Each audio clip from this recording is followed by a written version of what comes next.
mbokki internet yi ngir ngeen di man di jot vidéo yi bàyyeekoo fii ci Morolan TV dangay bës fii ñu bind s'abonner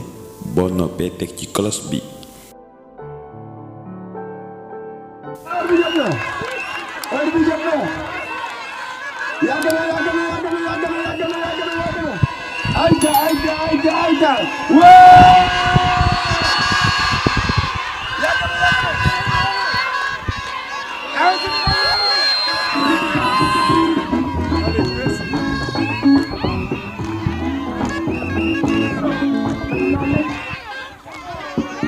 Voilà, jërëjëf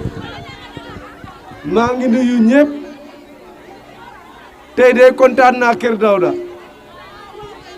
waa Kër Daouda lii mosuma ko am fii de. Ah voilà jërëjëf merci. waa Kër Daouda maa ngi leen di gërëm yéen ñëpp ci teertu bi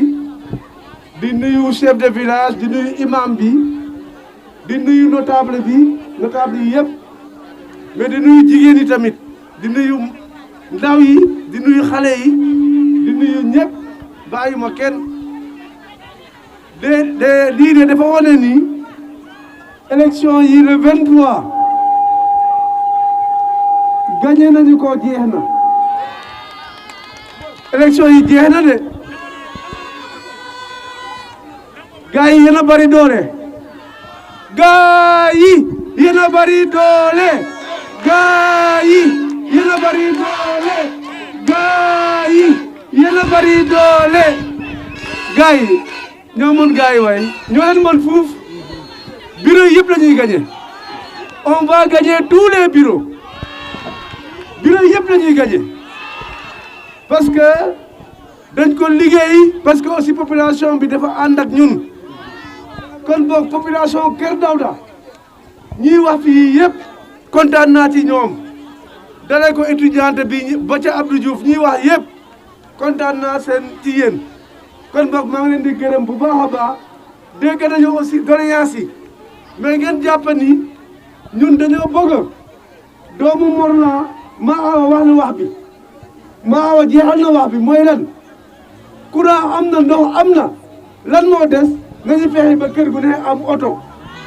lii indi oto bi lan la kenn du mayee oto dañ koy jënd dañu war a def ba nit ñi étudiant bi wax na ko sànq lu ñu def mooy lan ñu fexe ba nit ñi di am liggéey bu am maanaa ba ku njëkk a mën a yor boppam bu baax ku njëkk a mën a jënd oto loolu la ñu bëgg a soobee yàlla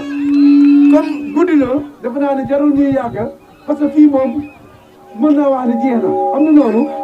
combat bi jeex na am na noonu kon boog jar ngeen jëf ngeen baal ñu ak ñu dem Gidior ak jàmm xam naa ne donc Abdou ngeen ut car pour yóbbu mag yi bureau vote Gidior jar ngeen jëf merci beaucoup. Morolan TV, la chaîne de toute l'actualité nationale et internationale en temps réel.